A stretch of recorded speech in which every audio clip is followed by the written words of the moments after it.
estava falando hoje para as pessoas que a gente está num mundo complexo. Em que sentido? Veja, no passado, as crianças tinham pouca capacidade de dizer o que sentiam. Uhum. O que você tem, meu filho? A pessoa só não dizia. Mas os pais tinham uma imensa capacidade de traduzir. Você mentiu. Olhe para mim. Por que você demorou mais no quarto? Ele não comeu tudo hoje. Os pais estavam nos vendo e nós nos sentíamos vistos. Sim, minha mãe sabia pela minha cara se eu tava doente. Exato. Assim, eu sei que tá doente, teu olho tá caído. Eu nem sei o que isso quer dizer. Mas olho embaixo, né? Você vê assim, a vitalidade. Ou seja, ela estava te lendo. Parece o salmo que Davi diz: eu sei que tu me sondas mesmo quando faltam em mim palavras, conheces o meu pensamento. Os pais faziam isso. Hoje, as crianças conseguem dizer o que sentem, mas os pais não conseguem traduzir o sentimento delas porque eles estão presos no celular sem ver os próprios filhos.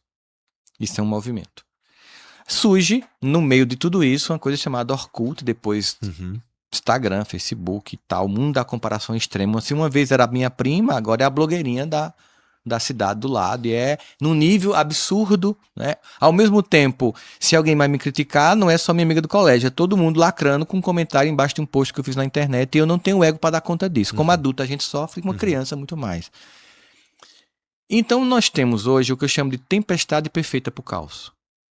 Porque nós temos um tempo histórico muito mais complexo e uma geração muito menos capaz de enfrentar.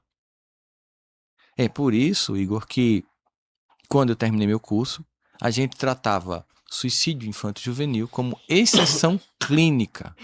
Você talvez atenda 1 ou 2 casos ao longo da tua carreira. E hoje é feijão com arroz de consultório. Porque está faltando adulto na sala. Eu até digo que pais que têm filhos, mas não os educam porque tem preguiça, ou porque aí minhas coisas, enfim, ou porque estão sequestrados também pelo mundo digital, externalizados com baixo nível de consciência, cometem aborto afetivo. Deixa o filho nascer, mas não educa. Quem não educa comete um aborto afetivo. E haja terceirizar para a escola, terceirizar, entregar, e não a escola tem que dar conta, e você terceiriza tudo. E crianças que são pobres, crianças ricas, que estão sempre sendo entregues a alguém, porque os pais têm mais como se fosse mais um objeto da coleção de luxo que eles têm. O carro, a casa, e eu tenho filho. Entendeu? Dá trabalho pra caramba, esgota pra caramba, você tem que estar lá, você aprende todo dia, não é fácil a jornada, tem dia que você tá cansado, não critico que um dia liga uma TV porque você tem que tomar banho, entendeu? Mas fazer isso o tempo inteiro é uma responsabilidade. Então, em 2026... eu digo a você que, no meu caso que eu tenho TDAH, eu agradeço a Deus que eu nasci na época de sessão da tarde. Porque eu, com meu TDAH, Netflix, Amazon Prime, Apple TV, Globoplay, eu não ia dar pra gente não, cara. Tem que ficar... Cara, eu tinha que esperar Barras no Baile 1 semana pra ver Brandon em Beverly Hills. Eu tinha que esperar 7 dias. A gente pula a introdução do episódio, cara. E essa velocidade... ela é um desrespeito ao nosso ritmo. Tanto que tá tendo um movimento contrário a isso agora. Low. É verdade. De fazer com mais leveza, de desconexão. Jovens voltando pro celularzinho de lanterninha, que é só para ligar. Porque o prejuízo que isso causou é recente, mas é avassalador. Porque a internet, smartphone, aplicativos e rede social é 1 segundo da história humana. Mas, cara, que segundo que já fez um caos. Pior que é. Que, inclusive, na nossa discussão sobre consciência, diminui o nível de consciência porque eu estou tão preso e externalizado a essas dependências que eu não consigo ter tempo para pensar sobre mim. Que para ter nível de consciência eu tenho que pensar sobre quem eu sou. É aí que começa, não é? A primeira coisinha que dispara o resto é tu pensar sobre você mesmo, né? Nossa, mas isso aí dói também, hein? Dói. Por que dói? Não é complicado? Por que dói? Por que será que dói? Porra, eu acho que no meu caso, quando imagina que eu tinha que eu sou um millennial meio lá sei lá, do Rocha, lá no Rio de Janeiro, né? Então, o que eu tinha que ter na minha vida? Eu tinha que ter uma família, uma casa e um carro. Era isso que eu tinha que ter na minha vida, né? Todo mundo tem que ter isso aí. Então, o que a gente queria? A gente queria o melhor carro? Eu queria um carro legal. Não era o melhor carro, era um carro legal, entendeu? Era uma casa legal. Não era a melhor casa, né? Precisava disso. Quando eu alcancei essa parada, fudeu, porque eu fiquei perdido. Eu não sabia mais. E agora? E eu já tava na internet, e a internet é uma parada que... quem que se aposentou né? Deve ter, tô contando essa mão aqui, uns caras que pararam, entendeu? Então, em geral, a coisa está sendo construída ainda, né? Então, eu tava num lugar que eu tava solto, entendeu? Eu tinha conseguido, tinha a casa não era minha, mas eu tinha segurança que eu ia conseguir pagar o aluguel, né? Eu tinha segurança que as minhas filhas estavam bem cuidadas, não sei o quê. Tinha meu carro, minha esposa, tudo certo. Então, e fudeu, cara. Quando muda, quando eu começo a parar pra pensar no que eu tô fazendo aqui, além de correr atrás do próprio rabo, entendeu? Porque quando a gente fala de baixo nível de consciência, me parece que as pessoas elas não conseguem parar de correr atrás do próprio rabo.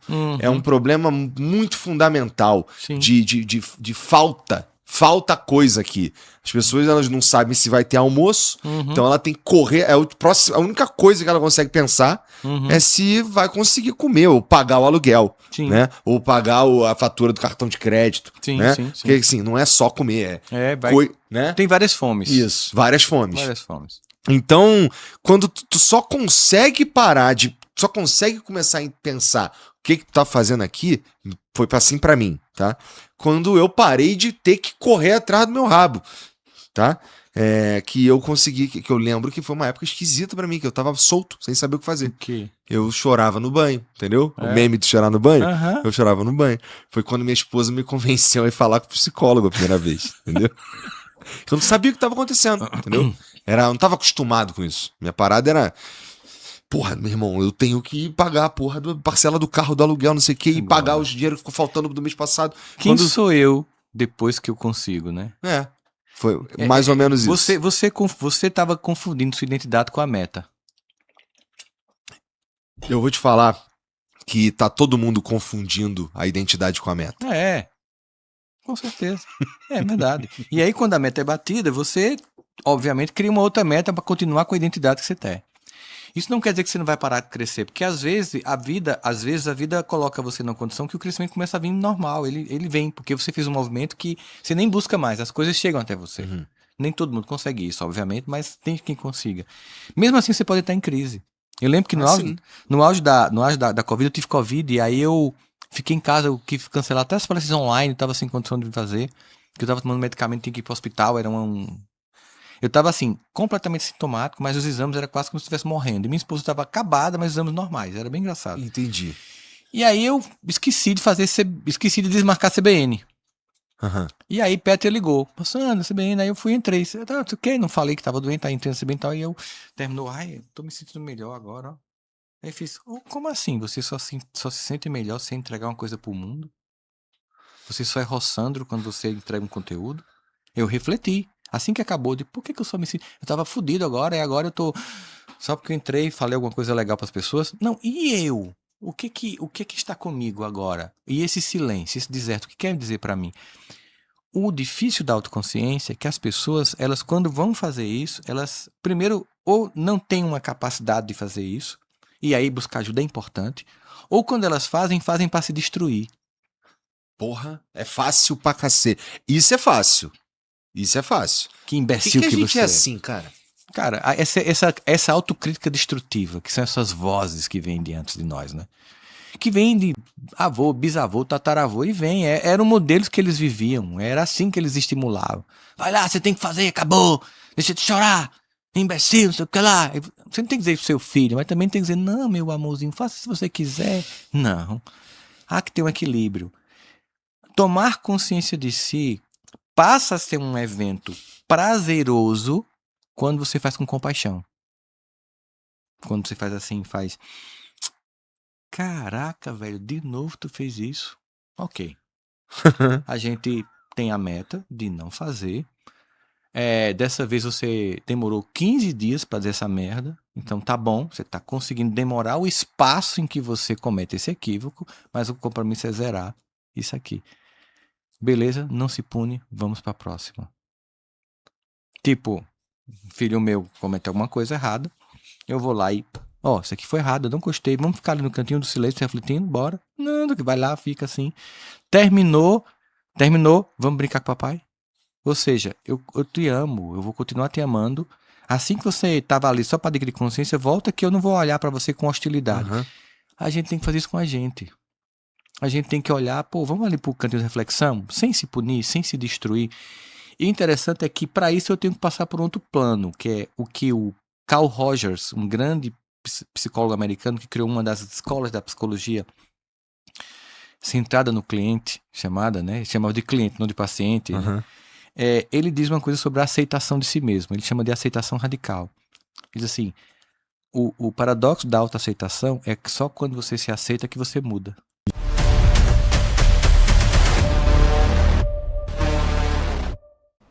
E aí você que tá assistindo o corte, tá curtindo? Curte aí.